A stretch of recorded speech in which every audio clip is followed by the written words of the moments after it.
Merci. Merci. Ça marche ou pas? Merci à toutes et à tous d'être venus ce soir. J'ai un petit peu mis du temps à venir parler devant vous parce que les résultats ne sont pas stables et on est obligé de s'exprimer sur des estimations sorties des urnes. J'ai trop à l'esprit ce qui s'est passé lors du Brexit, où jusqu'à minuit les sondages donnaient le Brexit battu, pour que ensuite, vers 3 heures du matin, on s'aperçoive que c'était l'inverse qui s'était produit. J'ai trop à l'esprit l'élection aux États-Unis où jusqu'à 3 heures du matin on donnait Monsieur Trump battu par Madame Clinton. On sait ce qu'il en est advenu. Donc moi je suis prudent sur les estimations qui sont avancées. Je ne pense pas figurer au deuxième tour, bien entendu. Je le regrette. Je le regrette. Simplement, ce que je vois, c'est que d'ores et déjà, il y a certaines évolutions, parce que vous savez comment souvent c'est fait. C'est pour que les responsables politiques s'expriment sur des résultats, et puis ensuite, on va voir à 22 heures, à 23 heures, à minuit, il y a de nouvelles estimations qui, d'un seul coup, bouleversent la donne. Voilà. Je pense que, globalement, les différents sondages me donnent aux alentours de 1% des suffrages, ce qui est, il faut le reconnaître, décevant. Pour celles et tous ceux d'entre vous qui m'ont fait confiance, ça c'est exact. Dont acte. Je voudrais quand même remercier 1% des suffrages. On va voir au total le nombre de suffrages que j'aurai obtenus, mais c'est semble-t-il quand même aux alentours de 350 000 à 360 000 suffrages.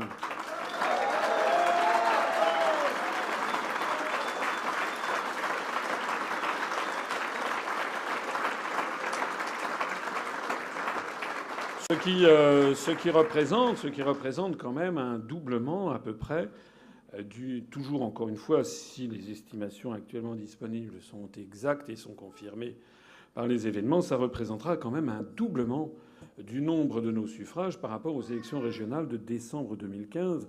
Ça veut donc dire qu'en 1 an et demi, on aura encore une fois doublé nos électeurs, ce qui commence à faire une base électorale réellement stable et qui me met, semble-t-il, largement au-dessus de Madame Arthaud et de Lutte ouvrière, et ce qui devrait me mettre à peu près au niveau de Monsieur Poutou et du NPA.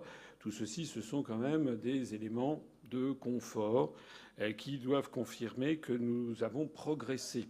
On a quand même beaucoup progressé. Je dirais même sous forme de boutade que je suis celui qui a le plus progressé depuis les élections présidentielles de 2012.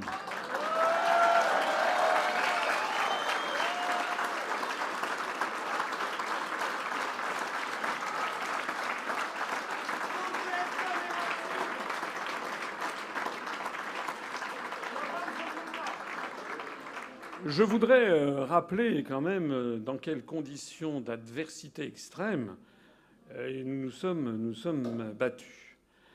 Et de ce point de vue, je voudrais remercier non seulement les personnes qui ont voté pour moi, mais toutes celles qui ont rendu possible ce score de 1% des suffrages à une première élection présidentielle, en particulier tous les militants et adhérents dont vous faites partie sans doute, tous ceux qui ont collé des affiches, distribué des tracts.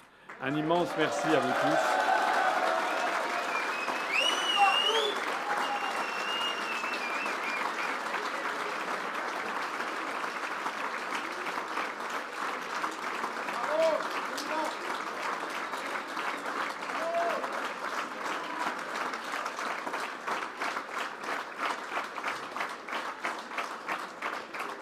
Un grand merci également à toutes les équipes, à commencer par l'équipe de campagne nationale qui a fait un travail formidable, aux équipes de campagne au niveau départemental qui ont fait un travail non moins formidable, à tous ceux, à commencer par Enguerrand, notre régisseur, tous ceux qui ont permis ces meetings extraordinaires. Nous avons rassemblé des milliers de personnes encore à Strasbourg vendredi soir où il y avait plus de 1000 personnes qui étaient présentes. Un grand merci à toutes et à tous.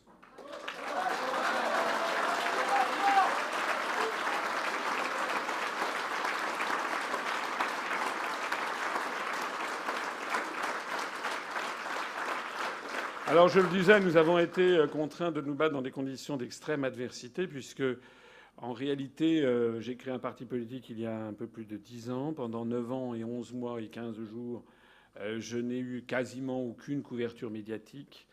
Les seules informations disponibles sur moi l'étaient notamment par une notice Wikipédia sciemment, délibérément, parfaitement mensongère et calomniatrice et diffamatoire, et contre laquelle on ne pouvait pas grand-chose. J'ai pu noter qu'à partir du moment où j'étais candidat à l'élection présidentielle, dans un premier temps, tous les journalistes et tous les médias ont entonné les mêmes couplets. J'étais, paraît-il, complotiste, conspirationniste. On se demandait ce que je venais faire là. Et puis petit à petit, les journalistes, en découvrant mes analyses, mes conférences, ont commencé à évoluer de telle sorte qu'à la fin, la tonalité des journalistes avait changé. Mais nous n'avons disposé en tout et pour tout que d'à peu près un peu plus d'un mois. Et pendant les 3 premières semaines, disons 5 semaines, les 3 premières semaines, c'était le principe dit d'équité, c'est-à-dire d'extrême inéquité en définitive, puisqu'au total, j'ai bénéficié de moins de 1% des temps de parole. Alors que ceux dont on savait déjà tout, eux, triomphaient sur les ondes. Au total, je rappelle que vous connaissez les martingales qui sont établis depuis belle lurette, venus d'ailleurs d'outre-Atlantique, où on a découvert outre-Atlantique qu'il y a une corrélation très forte entre le nombre d'heures passées dans les médias, notamment dans les médias audiovisuels, le montant budgétaire déconsacré à une campagne et le résultat dans les urnes. Ce soir, c'est une très grande tristesse. M. Macron arrive, semble-t-il, en tête. Mais pourquoi ? Parce qu'il a bénéficié depuis un an d'une couverture médiatique que je n'hésite pas à qualifier d'obscène. Il a eu...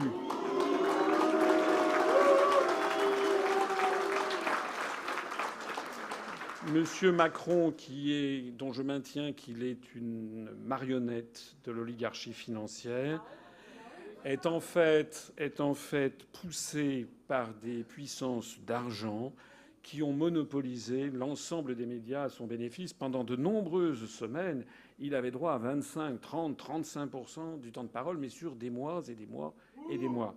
C'est la raison pour laquelle, hélas, un certain nombre de Français sont tombés dans le panneau, encore une fois, qui leur était tendu. Je rappelle au passage que, d'après les informations dont je dispose, il semble qu'il aurait consacré, demandé en tout cas, c'était en tout comme ça dans les médias, dépenser quelque chose comme 17 millions d'euros pour sa campagne électorale, là où nous avons un budget de l'ordre de 800 à 900 000 euros.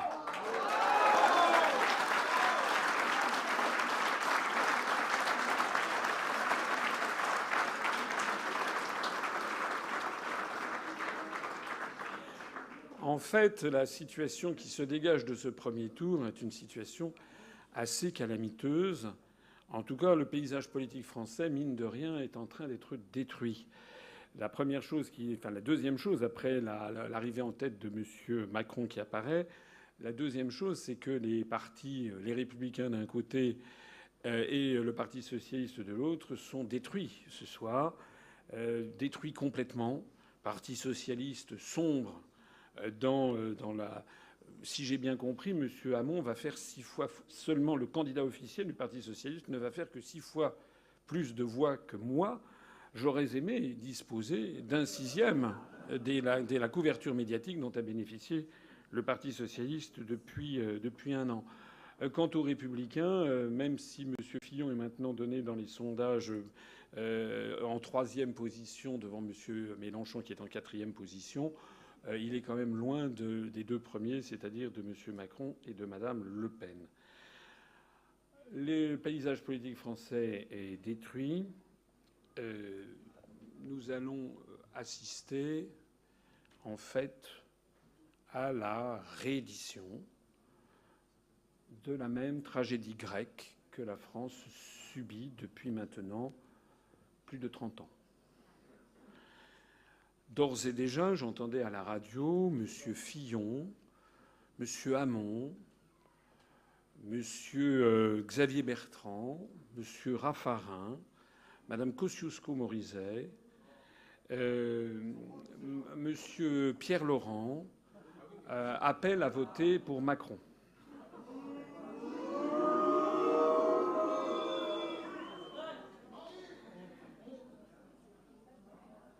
On va assister au sketch habituel comme une tragédie grecque.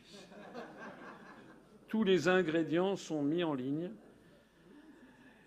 et nous allons assister pour la septième fois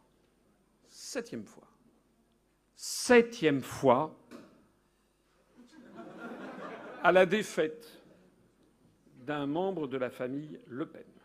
Tout le monde le sait, tout le monde a compris ce qui va se passer. Il va y avoir un front républicain, il va y avoir des cris, des hurlements. Probablement, M. Le Pen va sortir d'un chapeau pour dire une horreur, pour bien marquer le coup. Et puis, ça se terminera comme ça. Donc la question qui se pose, c'est de savoir est-ce que les Français vont cette fois-ci comprendre. Est-ce qu'ils vont enfin comprendre ce qui se passe ?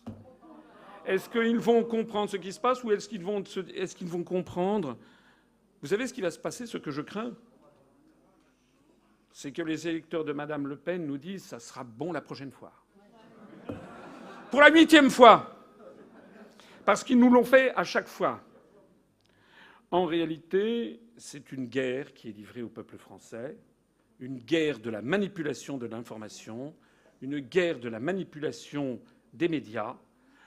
Le débat, d'ailleurs, les vrais débats de fond sur l'indépendance nationale, sur l'explosion à venir de l'euro, ont encore une fois été cannibalisés par une toute petite caste qui a mis la main sur les médias français et qui est en train de détruire notre pays. Je rappelle que M. Macron a un programme auquel se rallient Alain Madelin, Robert Hue, Pierre Laurent, Monsieur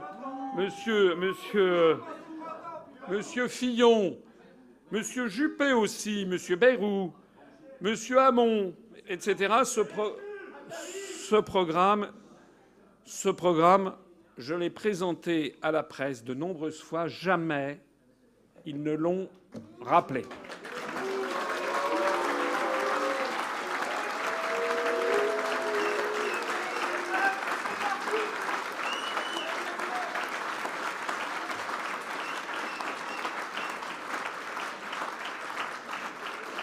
Le programme de M. Macron et de l'oligarchie qui l'entoure consiste dans le démantèlement de nos acquis sociaux parce que la Commission européenne le demande, dans le démantèlement de l'assurance chômage parce que la Commission européenne le demande, dans la baisse du SMIC parce que la Commission européenne le demande, dans l'ubérisation généralisée de la société parce que la Commission européenne le demande, dans la destruction des acquis sociaux des Français, dans la privatisation rampante de nos services publics, parce que la Commission européenne le demande, dans la destruction de la sécurité sociale publique pour tous, parce que la Commission européenne le demande. Et quand je dis la Commission européenne, ce sont évidemment les traités européens qui sont derrière et l'oligarchie financière qui ligote et qui verrouille le tout. Nous allons, avec M. Macron, je rappelle comment M. Macron, qui n'a aucune expérience en matière internationale, avait pris note du bombardement de la Syrie par M. Trump il y a quelques jours. D'ailleurs, on n'en parle plus de cette affaire, vous avez remarqué. Ça veut dire que M. Macron est quelqu'un qui est capable d'entraîner la France dans un conflit nucléaire avec la deuxième puissance mondiale, si nécessaire, c'est-à-dire avec la Russie.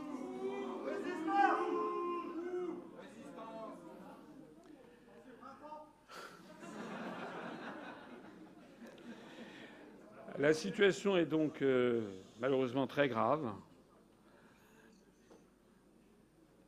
Elle est très grave. Pour ce qui me concerne, j'ai fait ce que j'ai pu.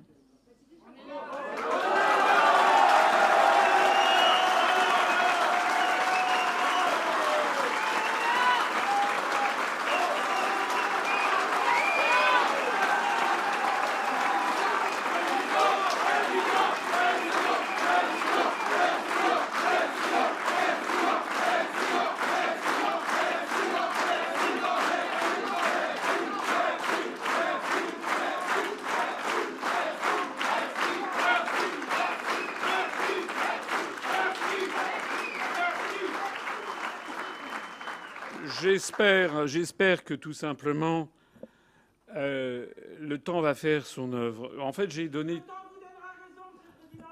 J'ai-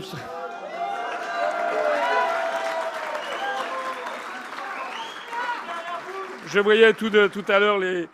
Monsieur Mélenchon ne s'est pas encore exprimé, mais j'ai vu que sa porte-parole était sur la télévision et elle commençait à expliquer qu'en fait tout le mal venait de la monarchie républicaine. Elle refusait de s'exprimer, mais enfin on croit comprendre que bon an mal an, enfin en gros, Monsieur Mélenchon va bien entendu faire appel à faire barrage à la bête immonde, et donc nous allons avoir la Sainte Alliance pour maintenir ça. J'espère que ceci va non seulement J'espère que la situation va non seulement dessiller les yeux des électeurs du Front national qui ne comprennent pas que la famille Le Pen est ce qui permet au système de se maintenir. J'espère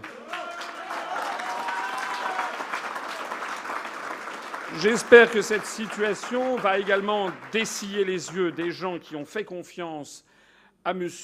Mélenchon, qui jamais, d'ailleurs sa porte-parole ce soir à la télévision, n'a pas prononcé une seule fois le mot de Europe, et M. Mélenchon qui jamais n'a présenté à ses troupes le rapport des grandes orientations de politique économique.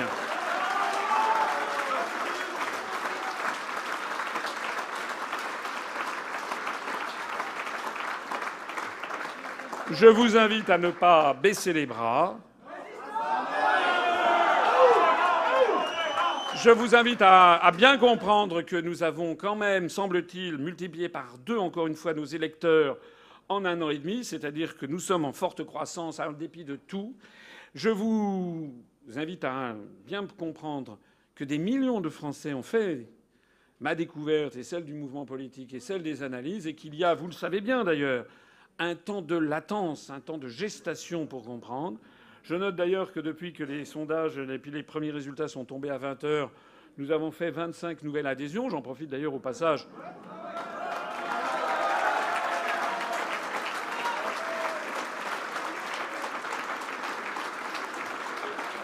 J'en profite d'ailleurs au passage pour signaler que nous avons franchi le cap des 26 000 adhérents hier.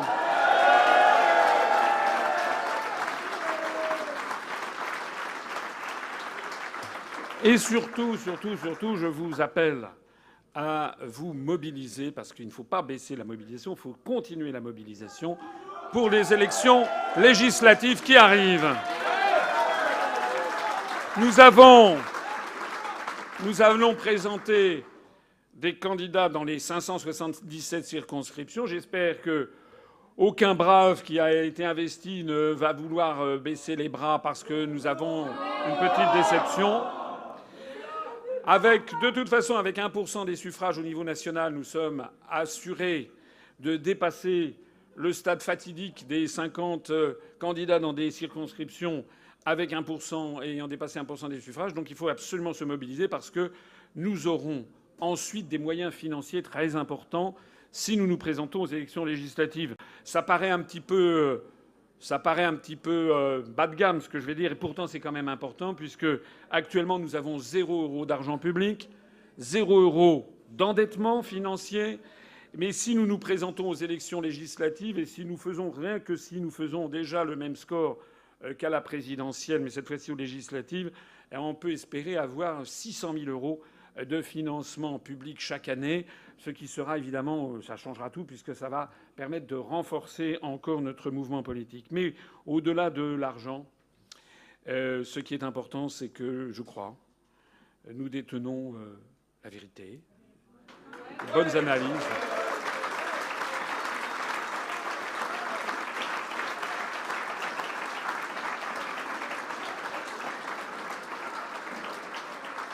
Et que si M. Macron est élu, les Français, très rapidement, vont découvrir qu'il applique ce programme. Je vous invite à le faire comprendre, à le faire connaître à tout le monde. Je vous invite à faire comme j'ai fait l'autre jour sur France 2, c'est-à-dire que nous, on est là pour le déchirer.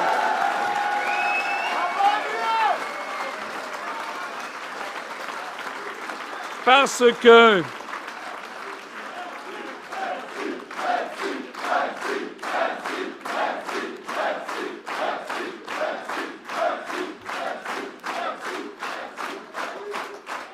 que nous avons raison, le temps va agir en notre faveur, puisque nous ne sommes plus du tout ce que nous étions avant l'élection présidentielle. Désormais, nous avons atteint une notoriété nationale. Désormais, dans la rue, il y a 60-70% des gens qui me croisent, qui me reconnaissent.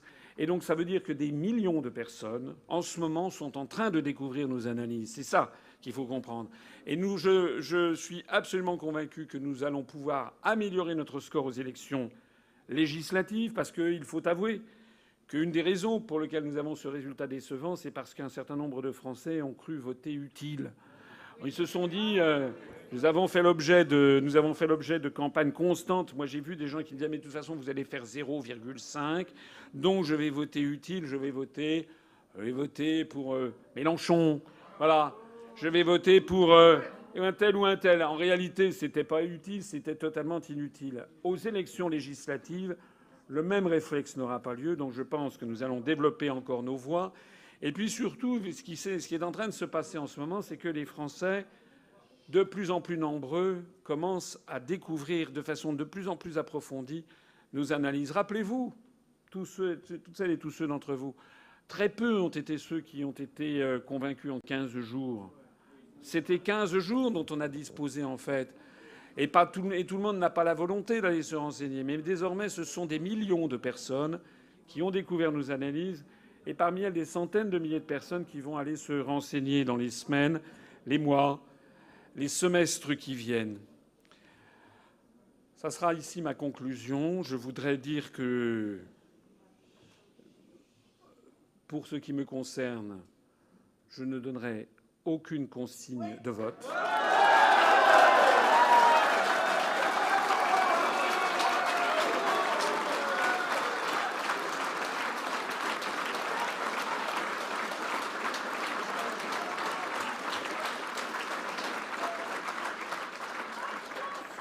Je vous ferai ce que vous voudrez. Moi, je prends les Français pour des gens intelligents. Vous ferez ce que vous voudrez. D'ailleurs, vous n'avez pas besoin de moi pour le faire. Et c'est heureux. Ce que je sais en tout cas, c'est que Macron, c'est l'horreur. Quant à Mme Le Pen, comme vous le savez, non seulement c'est un mouvement qui stigmatise constamment une partie de la population, mais je vous rappelle qu'elle n'a jamais proposé de sortir de l'Union européenne par l'article 50. Donc, vous ferez ce que vous voudrez. De toute façon, je crains hélas que la France ne connaisse de plus en plus de mauvais jours. Je crains que la France ne continue à s'enfoncer. Je crains qu'effectivement qu'elle ne s'enfonce dans le chaos. Face à cette évolution, en tout cas, vous pourrez compter sur moi. Vous me connaissez, avec mon honnêteté, ma sincérité, ma droiture et ma rectitude. Je pense que notre rectitude collective, notre droiture, le fait que nous disons toujours la même chose et que nous faisons toujours ce que nous disons, va finir par nous servir. Je vous donne un grand merci à tous. Je vous demande de vous mobiliser pour les élections législatives qui arrivent. Et puis, je terminerai en vous disant à tous, vive la République et vive la France.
Les chasseurs à ma porte comme les petits soldats qui veulent.